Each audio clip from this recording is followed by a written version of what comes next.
Hello dear student, welcome. तो next topic we are discussing on auditing is that working papers, okay? तो working paper एक तरफ से क्या होता है मालूम है क्या? नोट्स होता है। मतलब जब ऑडिटर ऑडिट करने जाता है तो कुछ वर्किंग नोट उसके पास होता है, वो पेपर जमा करके रखता है कि ऑडिट करते हुए क्या क्या इन्फॉर्मेशन मिला। तो audit working paper are return records kept by auditor. कौन रखता है? ऑडिटर रखता है। हैज़ रिकॉर्ड एविडेंस, प्रूफ के तौर पे लगता है। एक्यूमुलेटेड मतलब जमा हुआ during the course of audit, मतलब ऑडिट करते करते जो जो पेपर आया, हर एक पेपर आया, राइट। अब ये पेपर, ये नाम लिखना पड़ेगा अपने को, राइट।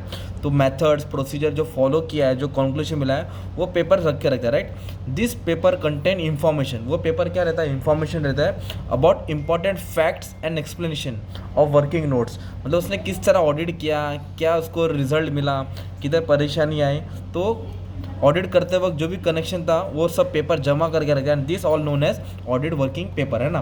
तो ऑडिट वर्किंग पेपर में क्या क्या डॉक्यूमेंट्स आते हैं, तो ये सब नाम लिखने हैं। तो अपने 11th स्टैंडर्ड में जितने चैप्टर्स के नाम पढ़े वो सब नाम डाल सकते हैं। जैसे कि ट्रायल बैलेंस होता है, क्या होता है? तो जो भी कंपनी का ट्रायल बैलेंस, क्योंकि ट्रायल बैलेंस से फाइनल अकाउंट बनता है, तो ट्रायल बैलेंस को वो स्टडी करता है। फिर शेड्यूल होता है फिक्स एसेट में, कि फिक्स एसेट में क्या क्या है, tangible intangible, debtor creditor, investment, means they are checking the balance sheet और प्रॉफिट एंड लॉस का स्टेटमेंट होता है उनके पास, जेरोक्स कॉपी होएगा। कॉरस्पॉन्डेंस मतलब लेटर होएगा बिटवीन ऑडिटर एंड आउटसाइडर, मतलब ऑडिटर लेटर चेक करेगा, बैंकिंग कंपनी से क्या लेटर आया है, इंश्योरेंस कंपनी से क्या है, डेटर क्रेडिटर का क्या है, मेंबर से क्या लेटर आया, कॉरस्पॉन्डेंस चेक करेगा। Dealings regarding valuation of stock, stock की क्या वैल्यू है, ओपनिंग स्टॉक, क्लोजिंग स्टॉक, कितना उसका स्टॉक मार्केट वैल्यू है, कॉस्ट वैल्यू है, वो सब चेक करेगा, राइट। और certificate from the management regarding stock valuation, तो ये सब डॉक्यूमेंट चेक करेगा। बीआरएस चेक करेगा, पासबुक चेकबुक, है ना। तो बैंक रिकन्सिलिएशन स्टेटमेंट चेक करेगा, जो कैश बुक बिजनेसमैन बनाता है, पासबुक बैंक बनाता है, दोनों का स्टेटमेंट में क्या बैलेंस है। एडजस्टमेंट एंट्री चेक करेगा, डेप्रिसिएशन चेक करेगा।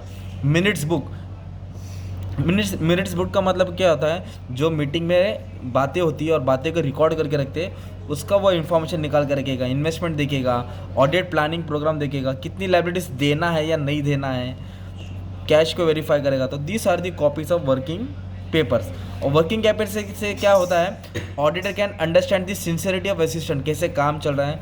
This paper help the auditor in finalisation of audit report, report बनाने में काम आता है, ताकि वो रिपोर्ट बोर्ड ऑफ डायरेक्टर के सामने रखना पड़ता है ना। And in case of change in audit staff, working paper are very much helpful. जो स्टाफ था, जो क्लाइंट था अपना, वो चला गया तो दूसरा क्लाइंट आएगा, तो वर्किंग पेपर से वो स्टाफ को हेल्प मिल जाएगा कि कैसे काम करना है। इट प्रोवाइड्स ट्रेनिंग, जो भी ऑडिटर के स्टाफ है उसको क्या मिलेगा? ट्रेनिंग मिलेगा, कैसे काम को स्टार्ट करना है। Planning for next audit work, है ना।